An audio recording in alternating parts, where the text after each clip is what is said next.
Estamos en el año 1989 y Roberto Rojas era uno de los mejores porteros del mundo, o así lo consideraban muchísimos medios y muchísimos especialistas dentro del fútbol internacional de aquella época.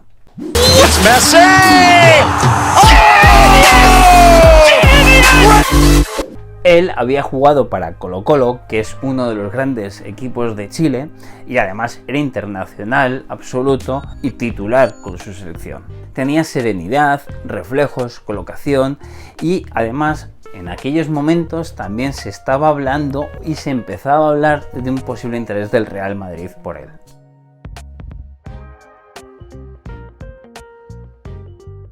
Tenía además una curiosa manera de enfrentarse a los tiros libres, que era partir la barrera en dos y ponerse en medio viendo exactamente los gestos y viendo al lanzador.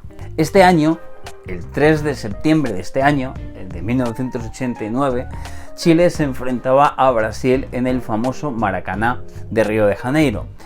A Brasil le bastaba con empatar para clasificarse para el Mundial de Italia 90, mientras que los chilenos necesitaban una victoria. Maracaná estaba absolutamente a reventar, pero pocos sabían que aquella fecha, que aquel partido, iba a entrar en la historia de los mundiales, pero no por un juego espectacular de la Canariña, ni por algo espectacular, sino por algo que iba a ser todo lo contrario.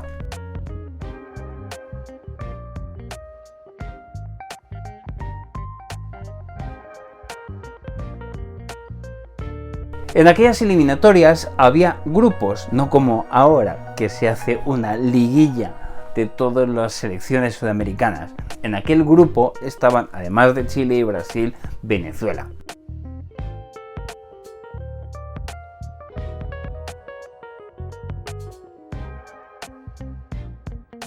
Estos dos equipos eran los máximos favoritos, por supuesto, pero es que además solamente había una plaza destinada para clasificarse para el Mundial. Ambos dos equipos ganaron a Venezuela, pero en Santiago, en agosto, habían empatado a 1 y teníamos que en este partido la diferencia de goles favorecía claramente a Brasil. Indudablemente sabemos que Brasil iba a ser intratable prácticamente en su propio campo frente a su afición y sobre todo teniendo en su mano clasificarse para el Mundial. Es por esto por lo que muchos veían como el partido era muy difícil, muy complicado para los chilenos.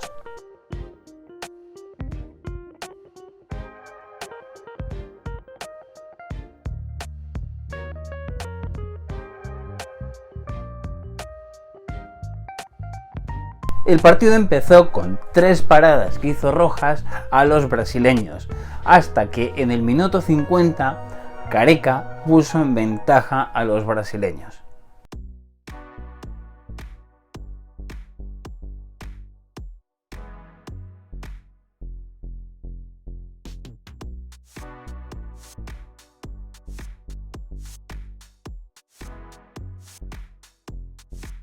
Esto ponía las cosas aún mucho más difíciles para los chilenos, ya que encima estaban en contra en el marcador. Pero lo peor estaba por llegar, y es que en el minuto 65 enfocaron súbitamente al portero que estaba en el suelo, al lado de una bengala, y con todo parecía que era sangre, era como que le había caído una bengala por parte del público.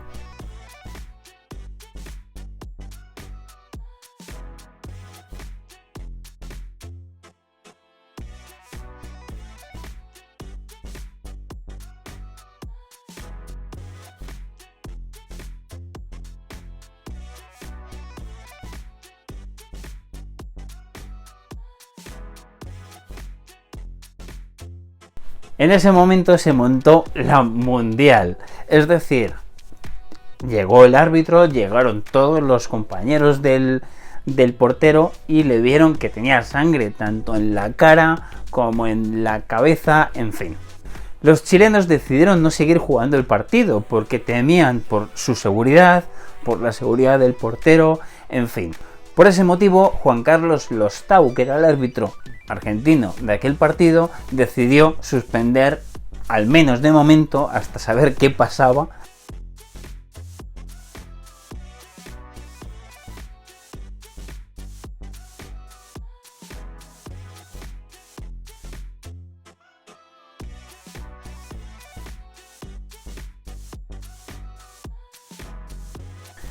El partido en ese momento se suspendió y quedó en duda incluso la clasificación de Brasil para el Mundial de Italia. Realmente en esos primeros momentos no se sabía muy bien qué era lo que había pasado y si esto iba a acarrear algún tipo de sanción a Brasil de cara a la participación en el Mundial de Italia.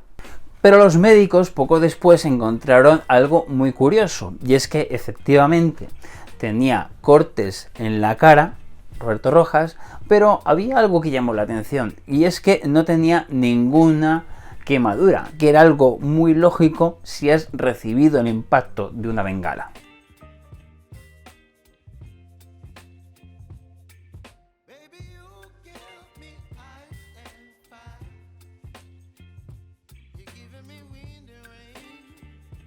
Pero al día siguiente se aclara todo, y es que en una grabación del partido, aunque no se vio eso en directo, se analiza poco después y se ve y se descubre que la bengala no impacta en el portero, sino que cae a 3 metros de él. Roberto Rojas, al ver el impacto contra el suelo de la bengala, aprovechó para hacerse el muerto y caer al suelo. ¿Y la sangre? El propio Rojas confesó que llevaba un pequeño bisturí que le había dado el masajista del equipo, que fue con lo que se autolesionó él mismo. Se hizo los cortes para provocar toda aquella sangre. El caso llega hasta Zúrich, hasta la sede principal de la FIFA.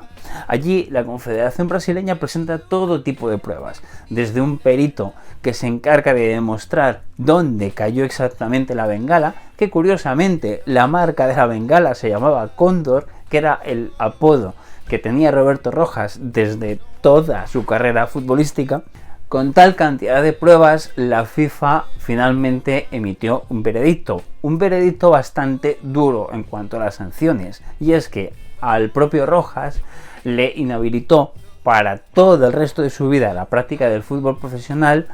A Chile le impidieron no solamente no participar en el Mundial de Italia, sino tampoco hacerlo en las eliminatorias para el Mundial siguiente de 1994, y también fue inhabilitado el seleccionador chileno Aravena por 5 años y por el resto de su carrera en el ámbito internacional.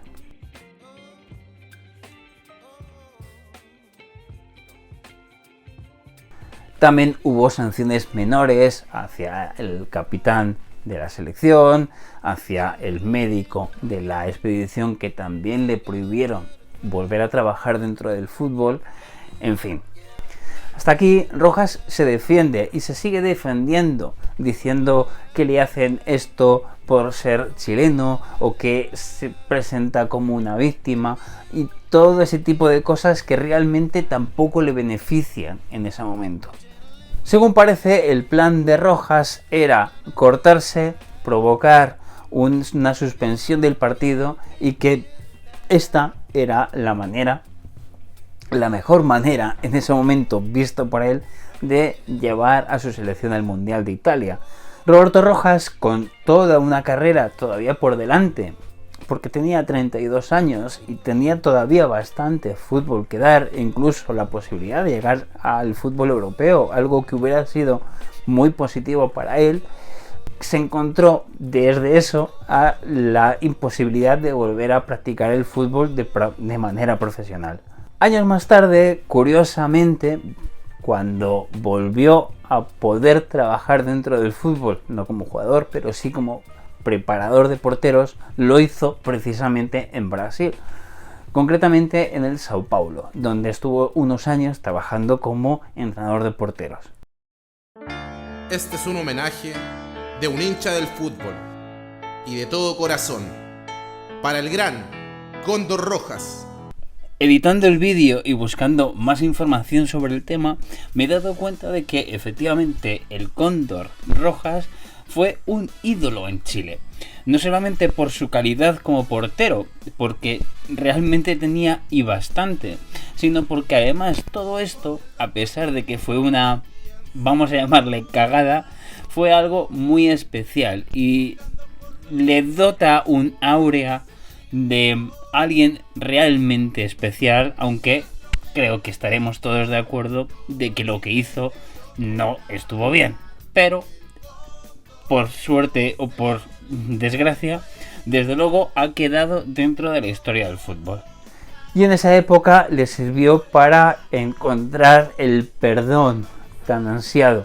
Incluso llegó a poder participar en el partido homenaje en el año 2003 a Iván Zamorano. Es curioso que cuando pasó todo esto, en el año 89, él jugaba en Brasil. Él jugaba concretamente en el Sao Paulo, después de que en el año 87 fuera fichado por el equipo brasileño desde el Colo-Colo. No fue hasta unos meses después cuando él confesó públicamente todo lo que había pasado, e incluso habló de un pacto por el que hacer eso en el caso de que iban perdiendo, en fin. Además, en el 2001 recibió un perdón por parte de la FIFA, un perdón que no le dio para volver a poder jugar ya con la edad que tenía, pero por lo menos sí sirvió un poco de algo. Y es que esto nos demuestra que efectivamente tratar de hacer trampas nunca suele ser una buena opción, aunque a veces pueda salir bien. En este caso vemos como algo que realmente no estaba muy bien montado, porque era muy fácil encontrar la verdad de lo que había pasado y no llevó a nada. Y nos puede hablar muy a las claras de lo que es y lo que no se tiene que hacer en el deporte. Pero lo que sí es cierto es que esto ha pasado a la historia como una de las imágenes más vergonzosas en la historia de los mundiales. Yo creo que también hay que hablar de este tipo de cosas. Sin más, nos dejamos aquí y nos vemos con una historia nueva muy pronto. Nos vemos en el próximo vídeo.